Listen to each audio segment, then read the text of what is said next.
Just getting set up at the moment and looking forward to chatting with Sarah.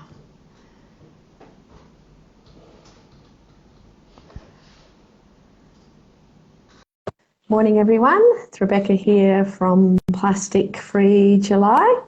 I'm not sure, good morning Sarah, there you are. Hello, how are you?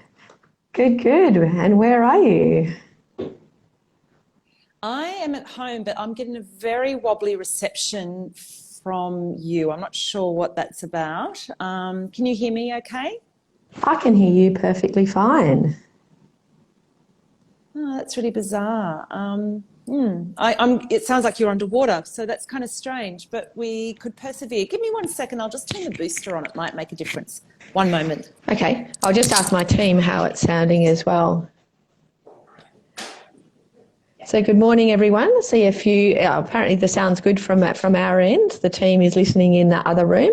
It's Rebecca here from Plastic Free July from our headquarters in Perth. Love seeing all of these people from different countries around the world joining in. Some familiar faces there, Sarah. Some are pretty close to you, I think, in Sydney. We've had people from Canada, so great to see. I have to say, I'm only hearing every second word. I'm so sorry. I'm wondering if we're hearing that people can hear both of us fine. Okay, and I'm not getting any of the comments coming up, but that's fine. Yeah, I don't know what's going on because I've got full internet and it's all good. Just 1 sec, Someone's saying they think it's just you. People can hear us fine.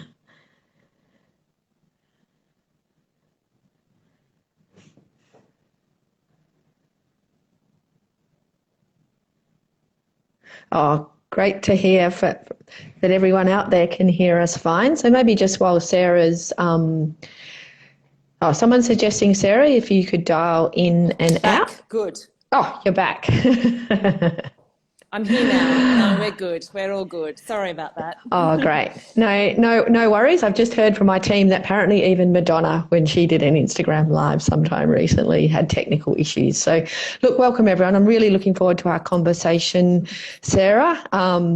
Been following your work, and I know you've been a great champion in this war on plastic for many years, and looking forward to hearing more about this BYO Cup Week and how not just individuals but communities can still get involved in making a difference. We're a week out from Plastic Free July. It's our 11th year, and looking forward to hearing from you. You know, why is this such an important issue for you, and what are you doing about it in your community, and how you're going? Because I know this is a challenging time, in particular in Sydney. Yeah. Well, it's all just we're all just sitting back waiting to hear what the next edict is. And of course, I'm meant to be on tour talking about all of these issues coming to Perth later in July. But we're waiting to see what happens. But yeah, so look, I mean, I've been in the climate space for a long time, and I've been championing all kinds of different causes. Plastic is a really interesting one because on the one hand, the focus that I think we all need to be focusing on is climate warming. That's the big issue. And of course, recycling, plastic consumption, all of that kind of thing almost seems secondary. However, you would have noticed that in the press recently, there's been a lot of discussion about the fact that the petrochemical companies or the big oil and gas companies are seeing the writing on the wall. They're seeing less gas and oil being commissioned around the world. I mean, 70% of Australia's coal exporters or clients are saying we're not going to do coal anymore. So these big companies like Exxon and so on, they're pivoting, our favourite word, and they're realising that their next sort of market for the future is plastics. So they are on a mission to create plastics big time. And in fact, they're aiming, and they're telling shareholders this, they're aiming to have plastics kind of overtake car CO2 emissions, or oil consumption, I should say, by 2050. I mean, that's their noble aim. So we are going to be bludgeoned with more plastic. And of course, plastic is made from oil. It also, in the production of plastic, it produces large amounts of methane. And as we know, methane in a 2-decade period contributes 87% more greenhouse warming emissions. So it's all interconnected. And the other thing that I sort of always say is that, you know, in many ways, plastic's the low-hanging fruit. It's the touch point for the everyday consumer. It's how we can actually make a change. And I have a view that change begets change. Once you start using a keep cup, once you start carrying around a water bottle, and it becomes part of your habit, you then get a little bit proud of yourself, you know, and you feel like you've become part of some kind of tribe, and then you sort of get more enrolled in maybe fracking, and you get more engaged in other climate issues. So it's kind of the entry-level drug, if you know what I mean, you know, the gateway drug into the rest of the climate movement. So that's my interest in it. But I think, and I also think it's so visual. The problem, we can just see it. You know, it's not the same. We don't have the same challenges with this issue with the climate deniers. You know, it's that plastic in the oceans. It's our plastic, and also for me, I think it's kind of the single-use plastics are the symbol of the wasteful consumer culture that we've become. So I think it's not just the gateway to the climate issue, but it's a gateway of questioning our consumption and that large footprint that brings with it too. Absolutely. The other thing, and I totally agree with you on that, and this is related, is that it's also such a visual totem of your care. So in the case of takeaway coffee cups, which are lined in plastic, and as you know, for Plastic Free July, I've orchestrated this massive campaign for Bondi to be the first municipality to go takeaway coffee cup free in the world. So we're getting every single cafe here for a week from the 3rd to the 11th, so it's just over a week, to commit to zero coffee cups, or takeaway single-use coffee cups. So my argument with that is that 2.7 million takeaway coffee cups go into landfill in Australia every day. So Australians are consuming 2.7 million of these things, and they're visual. You don't consume them at home. You're walking on the street. You're going from a cafe to your office building. It's kind of an advertisement of your, in this case, lack of care. If you can turn it around to a reusable cup, it becomes a totem of your care. So you're right, it's so visual. You know, it's visual from the point of view we see the impact of it in the ocean, but it's visual in terms of you know, demonstrating to the world, how much do you really care about this planet? I really like that, and I think it's, you know, obviously I'm actually reading your book your latest book at the moment, Sarah, about your encounter and your conversation with Construction Guy and his takeaway cup, and I think that's, you know, from my experience with Plastic Free July, that's the turning point. It's not just about the changes that you're making in your own life, but it's that visual statement of, I'm making a difference. And the more people we get to do that, the more change that happens. Like I know, you know, from the work I've done around cycling, the more people who ride bikes, the safer it is to ride bikes. So the more people that are using cups. Yeah.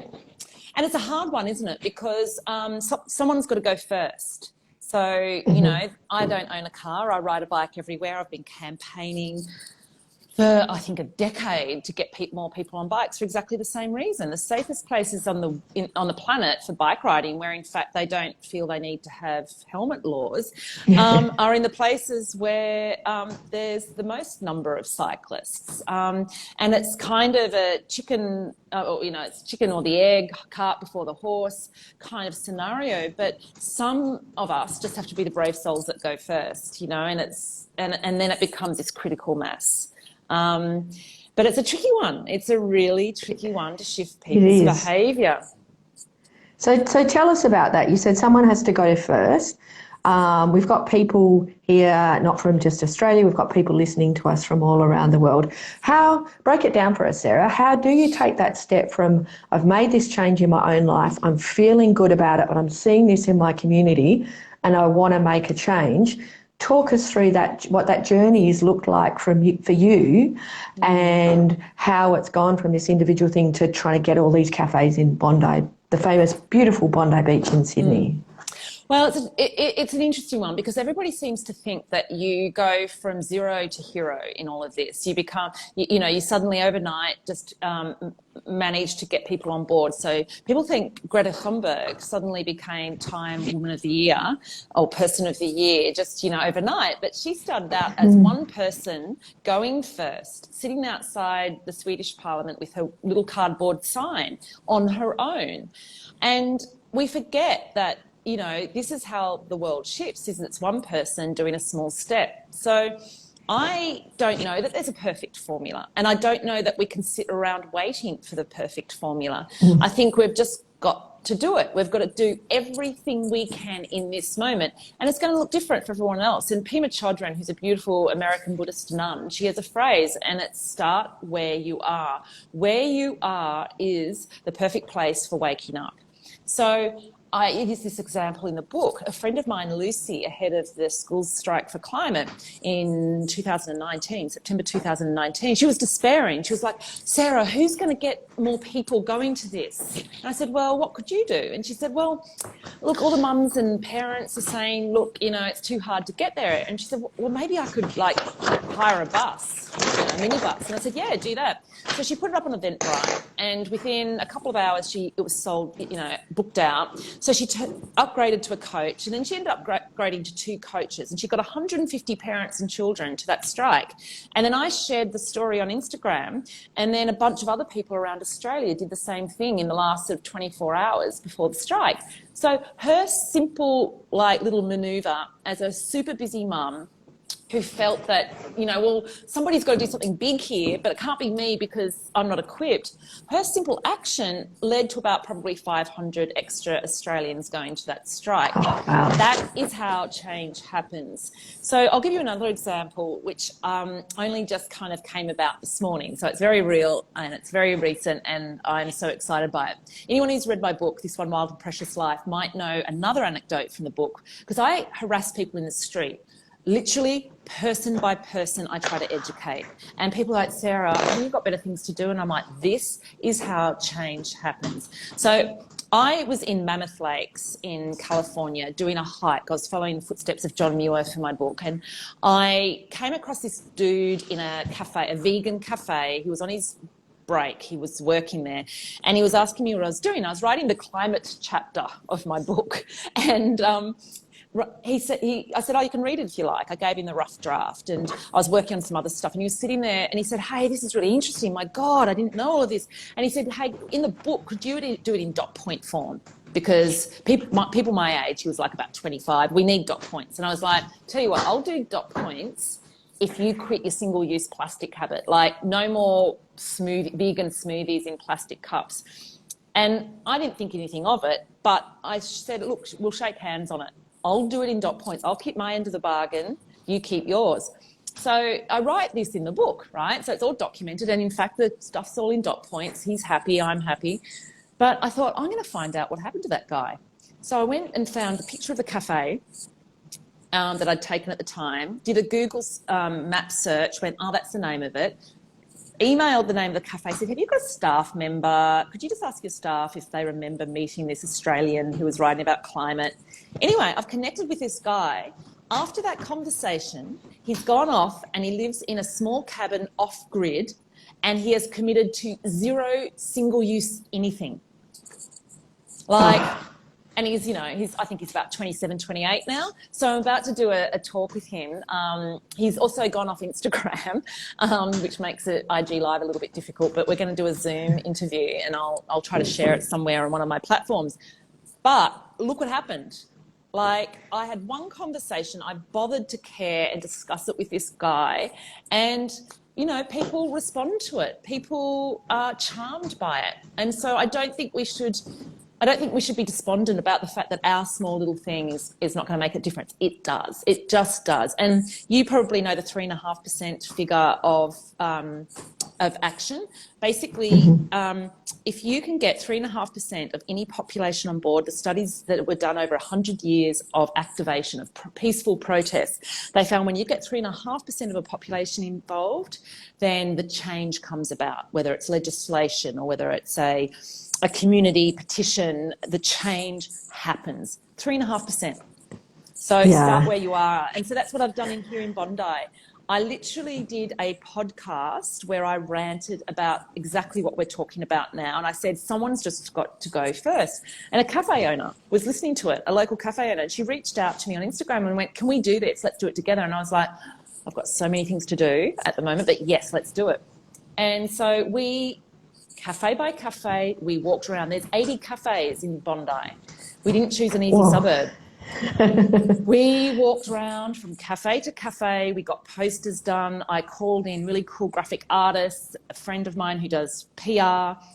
We got influencers, and we got these cool T-shirts made up. I don't know if I can swear here, but let's say F something or other, CK, the cup. Bondi says F, the cup. And we've done all these, fun graphics, and we've shown people how to get a mug library happening. So we've had to have a revolving mug library. You can pick up a mug, so all these people are donating their odds and ends cups to these buckets in cafes, and you can borrow the mug with your coffee, wander around Bondi, and then just drop it off at another cafe. So everyone's just going to be sharing, and they'll be professionally washed like any other cup. Yeah. So, yep. Yeah, we I think that it's I'm so excited to hear you saying that, Sarah, because it is that so difficult to think, what can I change? How can I make a difference? And to share a story, a couple of years ago, I was in in Albany, a small town down south here in Western Australia, and I went into a cafe. I was just going to give a talk. It was the week before Plastic Free July. Hadn't posted anything for a while, and I picked up some litter on the beach on the way there, and I thought I'll post that. And then I saw, as I walked into the cafe, exactly that, a mug library. It was just a basket of donated op shop mugs with a little blackboard sign. There was no posters or graphics. It was just, if you've forgotten your reusable cup, use one of these, bring it back.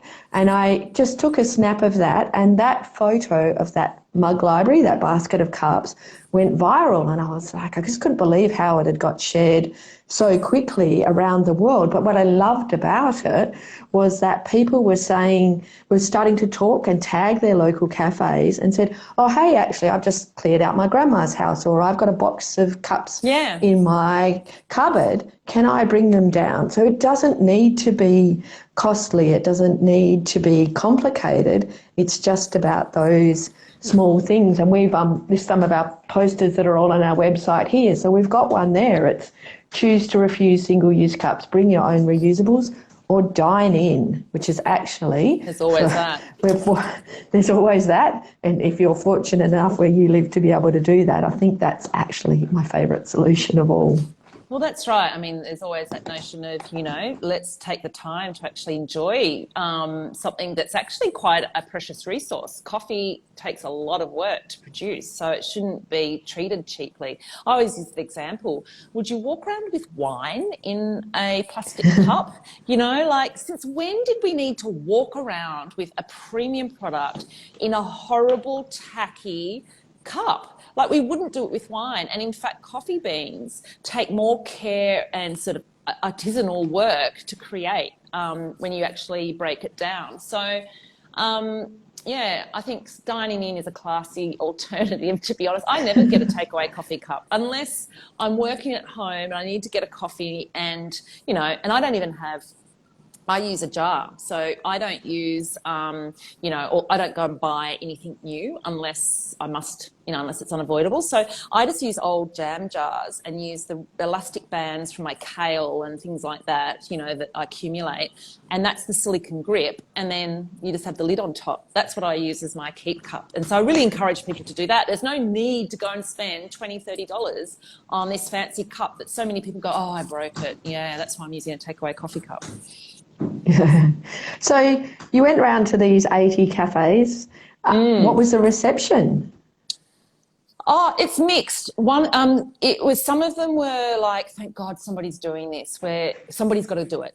Everyone was waiting for somebody else to do it, right? Because everybody wants it. Everyone feels cringy about it. So there was that. Then there was oh no, it's too hard. We can't possibly do this, it's too hard, which I get frustrated with, because I'm like, that just shows a lack of imagination. Since when do humans give up just because it's hard? Hard shit is what we do. Hard shit makes us feel like our life is worth living. We've just become this culture that thinks that anything hard is something that we should back away from. And that just frustrates me. I don't understand it. So, and to use your example with the mug library, what is an element of that doesn't get talked about nearly enough is that what that does is brings humans together. And if there is anything that we are lacking and anything that we are craving from life right now is more connection. And having opportunities to give, to share and to connect. A mug library means you've got to talk to the person at the cafe. You suddenly look generous by dropping off 4 of your mugs from home. I'm just watching it around my neighbourhood. Everyone is loving being the awesome human who brings in a bunch of mugs to the cause, So this is something that I think needs to be factored in as well, is that we want to care. And so an initiative like this gives people the opportunity to care. And this is what I'm having to say to a few of the recalcitrant cafes who were scared to come on board is, look, your customers aren't going to be annoyed with you. They might be at first as they adjust to the idea, but they're going to be really glad that you're forcing them into positive change, because that's the way humans are. We need to be encouraged into the change that into any kind of change, actually. We're naturally doubtful and resistant to it. We need to be shoved every now and then, So there's a bit of that. And then I just tell them to blame me. Just tell them to come and DM Sarah Wilson and give me a hard time, because I'm old and gnarly enough to deal with it. And then essentially we reward them. So as soon as we see anything that they've done, we repost and we give lots of love hearts and announce it and get all spectacular with it. People want to have good news shared. They want to be part of that storyline. And that's what my approach, and if for anyone out there trying to motivate people, we've got to make the new way more charming than the status quo. That is my big message. We've got to actually make this fun. People want to join our tribe, rather than stay in the dirty, polluting, cringy, guilty kind of tribe. I think that's really interesting, Sarah, because I think, for small businesses, it's tough right now, right? Around the world.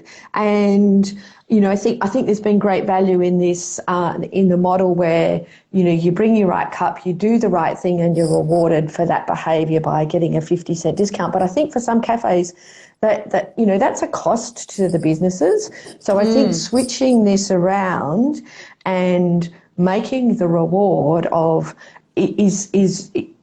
doing the right thing by doing things like reposting. So rather than complaining about the cafes that are the problems or the business problem, really celebrating the ones that are doing the right thing. That's when I start to think we start to get that shift, that behaviour change, and create new social norms. So that's where we start to get the cultural change, and I think we need the culture change to start to change the system.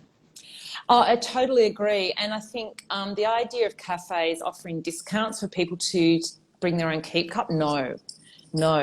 They should be charging to use a takeaway coffee cup. That's the way that it should be happening. I mean, so I think I don't think cafes should bear the brunt of this. We as the consumer should be paying extra for a disposable concept. If we want to pay, we should be paying for the ease of it. We should be penalised for our laziness, essentially, rather than it being the other way around. So, yeah. Have you seen the, look, I know there's been some setbacks due to COVID, but in the city of San Francisco and Berkeley, that's actually the ordinance there that has been passed. So there's your cost for your coffee. They've actually banned having takeaways for dine-in beverages, and so there's no single use in house, and that frustrates the heck out of me, seeing people sitting in a cafe and having that. That's another story. But then if you want to get a takeaway, that's 25-cent fee. So it's like everyone's doing the right thing, and if you want to pay for a piece of packaging that needs to be managed from a litter perspective, from a waste perspective, there's the 25 cents, so there's your cost. And I think I really like that model, and I would love to see local governments in Australia starting to trial that. Look, I think that's the way it should go, and I think we should, and then essentially to make sure that cafes are not then incentivised to make an extra 25 cents by selling a takeaway cup, is to instead make it, you know, and of course everything's electronic transfer now. It's a cost that then goes as tax to pay for landfill or recycling services or something like that. You know, it's got to be, there's got to be a whole bunch of sticks and carrots, but we've got to do it because humans have so much complexity going on. We are expected to navigate our way through these moral quagmires on a daily basis.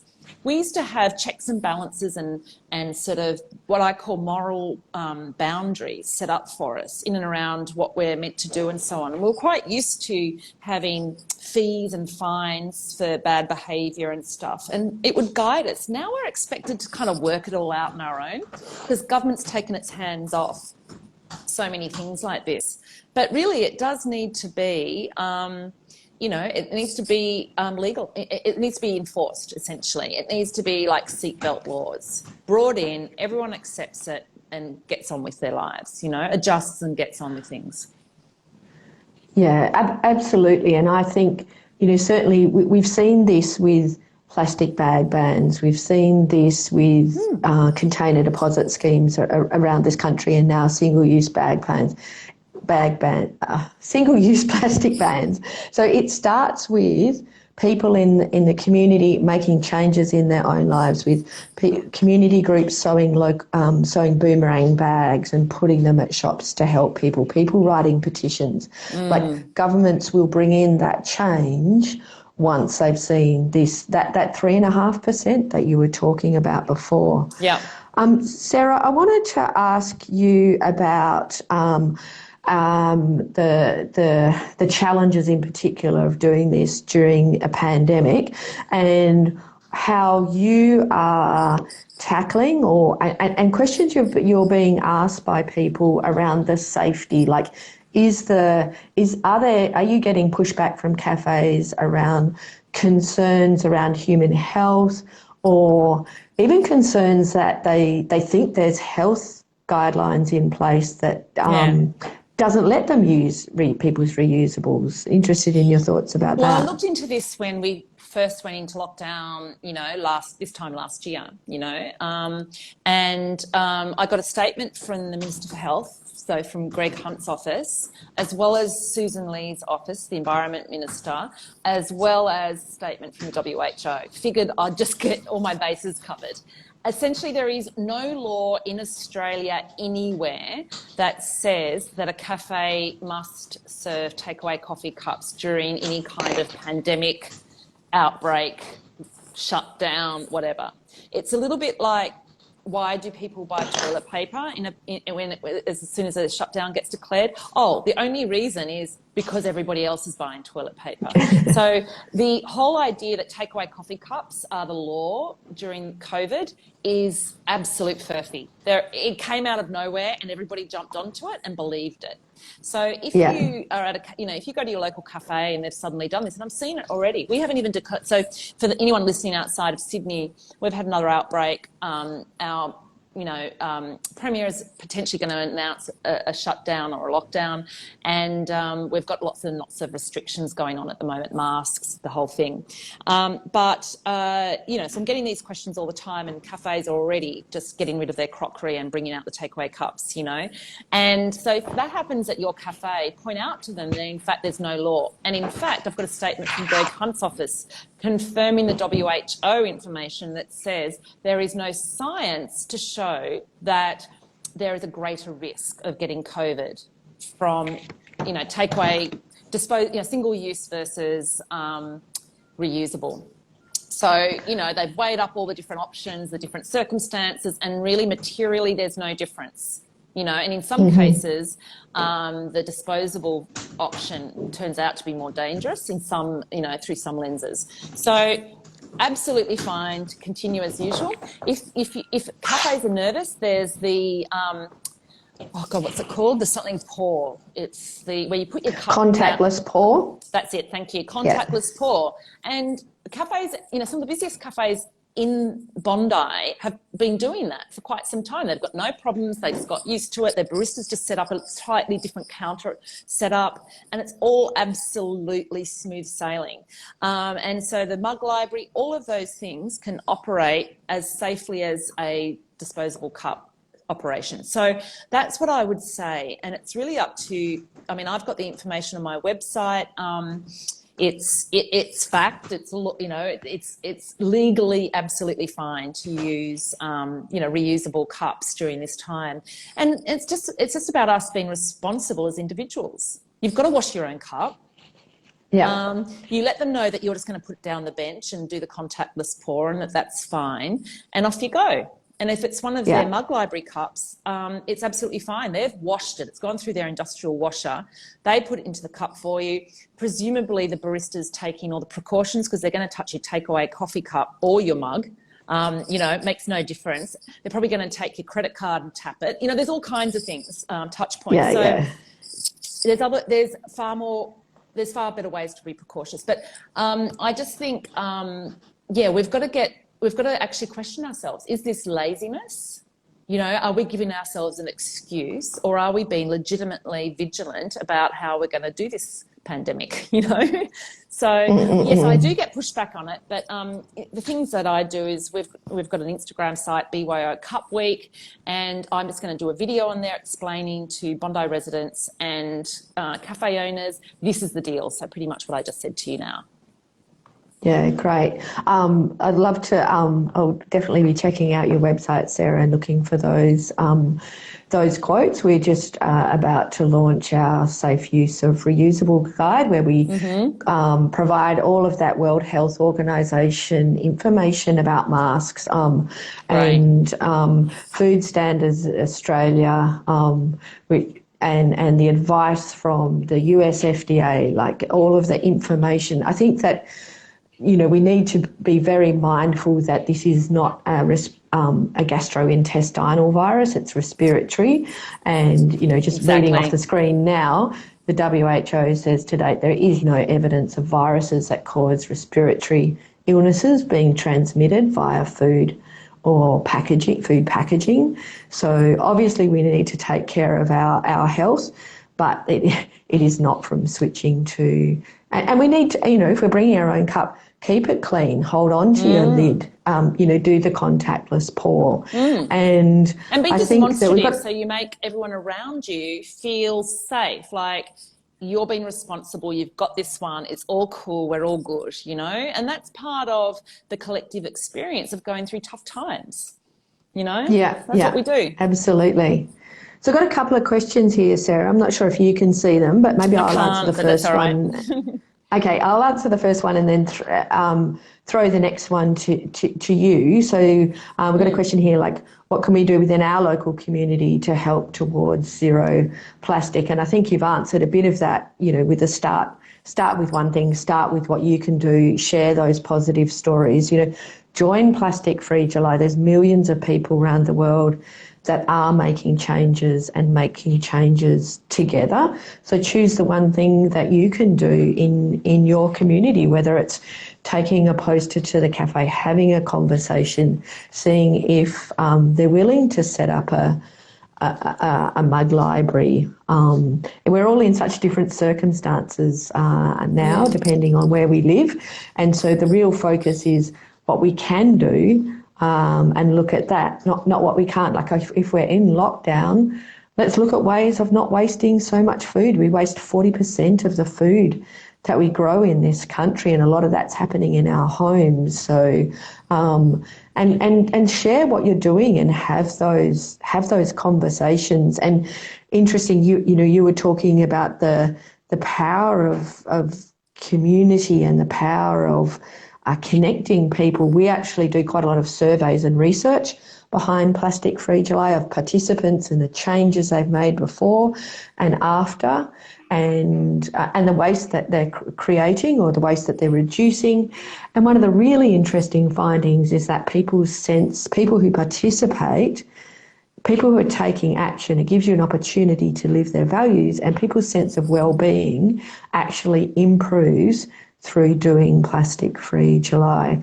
So you might want to add something to that, Sarah, but I'll just throw you the second question, which is how do we implement this with Takeout? I'm presuming the question here, it's folklorist.co means food, besides not getting it at all. Yeah, so, I mean, I personally don't get a lot of takeout. I just sort of cook myself, but I know that's not the reality for everyone. You can, once again, you can take your own containers. There's no law that prevents people from taking their own containers to, the takeaway store and getting them to fill it. And in fact, I know some of the places around here actually have an option that you're actually going to bring in your own container when you order it online. You let them know that you're going to come in. So that's what I do. I mean, Woolworths, from what I can gather, I think it was about 6 months ago, I remember seeing that they actually ordained that their staff are allowed to, sorry, I was wondering what that noise was, whether it was my end, but it's not. They ordained that their staff can actually accept containers for their deli department. So you can bring in your own container and get olives. So there's a few things like that happening. So yes, that's the way you do it. There's other things that you can do. I think on a lot of the delivery things, you can actually request no cutlery, no napkins, no bag. There's a few things like that. Pick up rather than, those Uber Eats and so on are unconscionably not great. If you can actually use the restaurant's delivery service or go and pick it up yourself, that is also a really great way to go about things from an ethical point of view. So, they're my suggestions. Yeah. Yeah, and it's focusing on what you can do, not what you can. And I think if lots of people are making small changes at the same time, that's what's putting pressure on. It's very visual when you do something businesses. like that. I go in with my containers. I actually had to go and take some chicken and some, sort of roast vegetables from a chicken shop up to a friend's house the other day for her and her family. And I took my own containers, and it started up a conversation in the chicken shop. People are like, oh, that's a good idea. I didn't know you could do that. I'm going to do that next time. And it actually does force it. I'm quite a reserved person. I'm an introvert. I live on my own. Well, I've got a foster child, but I have a very kind of, I don't know, it's not a very outwardly gregarious life, and but I find myself having these interactions with people through doing this work, and it's actually quite a nice way to spread the message. It's important to spread the message. Yeah, it is so important, and it's important to do something. And I think I work really closely now with a behavioural scientist, and he talks about how doing something actually gives us an opportunity to live our values. And that's something that I've really learned over the last 10 years since starting Plastic Free July, is not to think just because someone doesn't do the same thing as me, it's not because they don't care. Because when we do surveys and we ask people questions like, like their concern about plastics ending up in the environment or in landfill, 92% of people will say, yeah, we care about this. And giving people an opportunity to do the right thing helps them to align their actions with their values and gives you do them a purpose. favour. And they're grateful for it when you actually kind of create the pathway for them. And it's overwhelm that actually stops people. And the overwhelm stems from fear of what's happening in the climate, etc. And it's all biology. The amygdala hijacks our prefrontal cortex and sends us into a state of overwhelm and inaction. And so, to the psychology bit, the best salve for that amygdala hijacking is action. We've got to shake off that fear and get ourselves out of that flight, fight, freeze, cycle. And the best way to do that is to engage in climate action. Very well said, Sarah. So, Sarah, it's a week till Plastic Free July. I'm going to ask you two questions. Yeah. One is how do we find out and follow what's going on in Bondi? I would love to hear, get an update and hear how things are going. And if you had to leave our listeners today with one piece of advice, what would that be? Okay, so to the first one, with what we're working on Instagram it's BYO Cup Week. We haven't called it Bondi because we want actually other councils, other places around the world to actually hijack the Instagram site and do it in their own neighbourhoods going forward. And we've already got 3 other councils in Sydney signing up for it, so which is awesome. But also in Vancouver, all around the world, people are wanting to get the assets. And we've designed the entire program to do that. So if you're interested in doing that, whether it's during this year's Plastic Free July or at any point, you can contact us by DM in that Instagram. There's also a Plastic Free Bondi that you might want to follow if you do live in this area. And then to your second question, what advice would I give? Well, I'm going to keep the advice to plastic. I would just say that any piece of plastic that comes into your house, just ensure that you reuse it, repurpose it, have it substitute for any plastic that you might end up buying. Just don't let it get used once and gamify it. So, for instance, I get sent annoying express post bags, even though I've put notifications everywhere saying, don't send me free stuff. I don't do online shopping for that reason, because I just don't want any of this guff in my house. But when it does get sent, I use that as my bin liner. So I've never bought bin liners in my life. And that's what I use as my bin line. So I also buy frozen peas. So my frozen pea packets are my bin liners. And, I've got a whole stack of bags I use for that purpose. Every now and then some Glad wrap will turn up in my house from from external forces. Somebody will, my foster daughter will buy some celery, that's wrapped up or whatever. I shake it out, dry it, and I reuse it, Same with baking paper. That stuff, you can wipe it down. It's got Teflon-y type coating on it, and it can't be recycled, by the way. So I wipe it down. I've had a roll of baking paper since when I wrote my second cookbook, which was 7 years ago. I've not bought baking paper since, and I write a lot of recipes. So, and I just wipe it down like I would anything else. So don't throw out any plastic unless you've really thought about how to repurpose it, and it becomes fun. It becomes a way to gamify. Yeah, and I think we need to be taking that logic to everything in our lives. It starts Absolutely. When you start small like that, it then becomes quite addictive. So that's why I sort of give that very approachable advice, and your kids can get involved. I grew up living like that because I lived in the country. There was no rubbish service, so everything had to be reused. And then, now I don't own a car. I can go for 18 months without buying anything but food and toilet paper. And it's just the way I live. And my life has become, I suppose, elegant, because I don't waste any time at shopping malls ever. I'm out hiking instead. So, yeah, it rolls on. You have this accumulative effect after a while. All of a sudden you go, I have got a lot of time because I'm not shopping. Yeah. And saving money as well. Exactly. And angst and storage solution quandaries and the whole thing. People fight over possessions. If you don't have possessions, you can get on with being a nicer person. Very simple theory.